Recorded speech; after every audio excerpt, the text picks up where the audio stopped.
सोलापूर आणि माढ्यातील लढतीकडे महाराष्ट्राचं लक्ष लागलेलं आहे। सोलापूर लोकसभा मतदारसंघात भाजपचे उमेदवार राम सातपुते आणि काँग्रेसच्या प्रणिती शिंदे यांच्यात कडवी झुंज होत आहे। यातच मंत्री चंद्रकांत पाटील यांनी केलेल्या विधानानं महायुतीचं टेन्शन वाढलेलं आहे।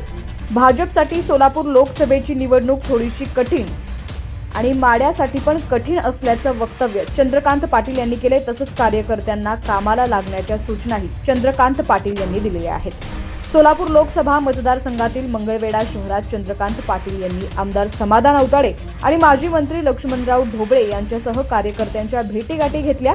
यानंतर सोलापूर शिवसेना संपर्क प्रमुख शिवाजीराव सावंत यांनी आयोजित केलेल्या बैठकीला चंद्रकांत पाटलांनी हजेरी लावली। यावेळी चंद्रकांत पाटील म्हणाले, सोलापूरची निवडणूक थोडीशी कठीण आहे, त्यामुळे कार्यकर्त्यांनी कामाला लागावं। महाराष्ट्रात महायुतीला 45 पेक्षा एकही जागा कमी मिळणार नाही।